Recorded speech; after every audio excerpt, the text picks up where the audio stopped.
by GBH and PRX, broadcasting weekdays from the Nan and Bill Harris studio in Boston and from the Department of Communication at UC San Diego. You can find us online anytime at theworld.org.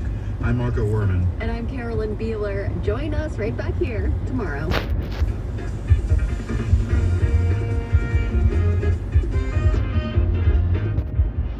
The World is supported by the Corporation for Public Broadcasting, a private corporation funded by the American people. From the Carnegie Corporation of New York, working to reduce political polarization through philanthropic support for education, democracy, and peace. More information at carnegie.org. By the It's raining out, but there is no weather boost. Committed to building a more just, verdant, and peaceful world. MacFound.org. By the PRX Ambassador Council, whose members include Pat Castaldo, Catherine D., Jan Elizabeth, Chris Gillis, Rich Gorlick, Leanne Hahn, and Patrice F. and Cameron J. The World's theme music is composed by Ned Porter. The World is a co-production of GBH Boston and PRX.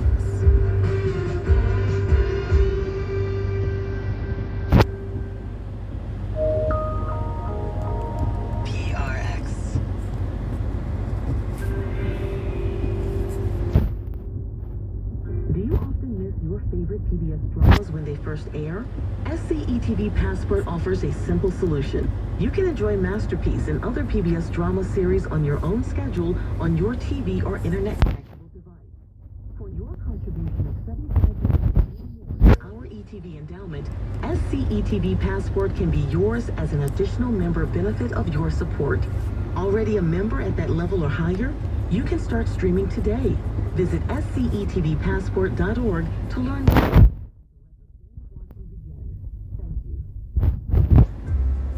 You're listening to South Carolina Public Radio, WSCI-FM Charleston at 89.3 and HD1, WEPR Greenville at 90.1, and WLTR Columbia at 91.3.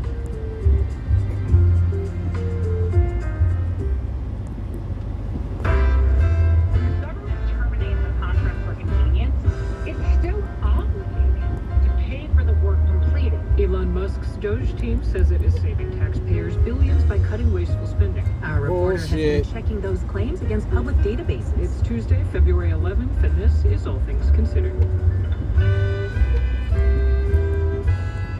I'm Mary Louise Kelly. And I'm Elsa Chang. Ahead this hour, President Trump doubles down on his ambitions to take over Gaza.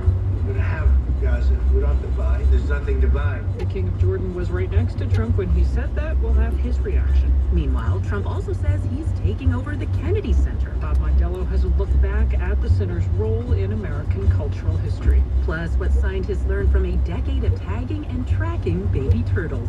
The more tags we put out in different areas, we learn new things, and they're surprising us. Those stories and more after the news. Live from NPR News, I'm Lakshmi Singh. The Trump administration is slashing the budget of the General Services Administration in half. That could affect nearly all federal property and contracts. NPR's Jen McLaughlin reports that's according to sources who spoke to NPR on condition of anonymity, fearing further retribution from the administration. The General Services Administration manages federal real estate across the country, as well as nearly all federal contracts. Without it, federal agencies would have a lot of trouble buying things and providing essential public services. However, GSA employees have been told their budget is being cut by 50%, spread across contracts, leases, and personnel salaries. Employees who remain and who don't know what can offer will be subject to heightened surveillance, including installation of what's called a keylogger, software that tracks everything the user types. It could be the model for the rest of the federal government going forward. Jen McLaughlin, NPR News. President Trump is sharing more details of his vision to take control of post-war Gaza, the Palestinian enclave he's envisioned as the Riviera of the Middle East. We're going to have Gaza. We don't have to buy. There's nothing to buy. We will have Gaza. What is that? There's no reason to buy. There is nothing to buy. It's Gaza. It's a war-torn area. We're going to take it. We're going to hold it. We're going to cherish it. We're going to get it going eventually where a lot of jobs are going to be created for the people in the Middle East. It's going to be for the people in the Middle East. But I think it could be a diamond. It could be an absolute a tremendous asset for the Middle East. Tapping into his real estate and investment background, Trump talked about building hotels, office buildings, and housing. He also doubled down on the idea of relocating millions of Palestinians from Gaza. A reporter then posed a question to the visiting King of Jordan, King Abdullah. How do you feel about the U.S. taking Gaza, as the president said? Well, again, this is something that we, as Arabs, will be coming to the United States with something that we're going to talk about later to discuss all these options. Now to Europe, where Vice President J.D. Vance is on his first international trip. His first stop was Paris for a summit on artificial intelligence. NPR's Deepa Shivaram reports Vance pushed back against excessive regulation. The summit in Paris is the third global summit on artificial intelligence and the first one to pivot from talking about safety around AI to taking action, something Vance addressed at the very beginning of his speech. We believe that excessive regulation of the AI sector could kill a transformative industry just as it's taking off. The vice president said, quote, pro-growth policies on AI should be prioritized and was critical of Europe's more trepid approach to the technology.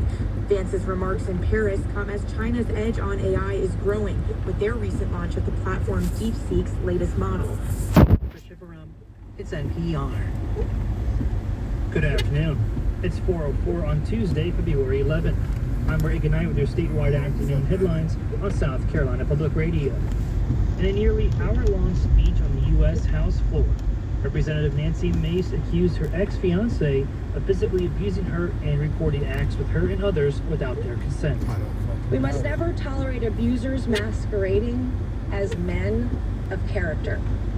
Abuse doesn't discriminate. Abuse doesn't care if you are Republican or if you're a Democrat. Mace said she was speaking out because South Carolina's Attorney General Alan Wilson did not take action. In response, Wilson's office has said his office never received any reports or requests for assistance from any law enforcement or prosecution agencies regarding the matters. The release also said that the Attorney General and members